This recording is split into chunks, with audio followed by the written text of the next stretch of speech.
Habacuc, chapitre 3. Prière d'Habacuc, le prophète. Éternel, j'ai entendu ce que tu as annoncé, je suis saisi de crainte. Accomplis ton œuvre dans le cours des années, ô Éternel. Dans le cours des années, manifeste-la, mais dans ta colère, souviens-toi de tes compassions. Dieu vient de Théman, le Saint vient de la montagne de Paran. Sa majesté couvre les cieux, et sa gloire remplit la terre. C'est comme l'éclat de la lumière. Des rayons partent de sa main. Là réside sa force. Devant lui marche la peste, et la peste est sur ses traces. Il s'arrête, et de l'œil il mesure la terre. Il regarde, et il fait trembler les nations. Les montagnes éternelles se brisent, les collines antiques s'abaissent. Les sentiers d'autrefois s'ouvrent devant lui. Je vois dans la détresse les tentes de l'Éthiopie, et les tentes du pays de Madian sont dans l'épouvante. L'Éternel est-il irrité contre les fleuves? Est-ce contre les fleuves que s'enflamme ta colère? Contre la mer que se répand ta fureur, pour que tu sois monté sur tes chevaux, sur ton char de victoire? Ton arc est mis à nu. Les malédictions sont les traits de ta parole.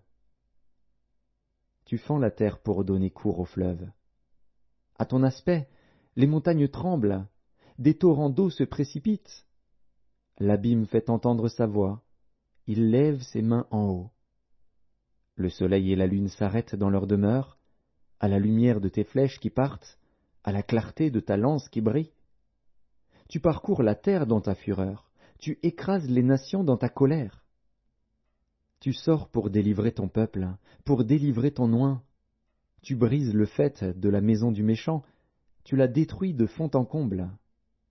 Tu perces de tes traits la tête de ses chefs, qui se précipitent comme la tempête pour me disperser, poussant des cris de joie, comme s'ils dévoraient déjà le malheureux dans leur repaire. Avec tes chevaux tu foules la mer, la boue des grandes eaux. J'ai entendu, et mes entrailles sont émues. À cette voix, mes lèvres frémissent, mes os se consument, et mes genoux chancellent. En silence je dois attendre le jour de la détresse, le jour où l'oppresseur marchera contre le peuple. Car le figuier ne fleurira pas, la vigne ne produira rien, le fruit de l'olivier manquera, les champs ne donneront pas de nourriture. Les brebis disparaîtront du pâturage, et il n'y aura plus de bœufs dans les étables. Toutefois, je veux me réjouir en l'Éternel, je veux me réjouir dans le Dieu de mon salut. L'Éternel, le Seigneur, est ma force.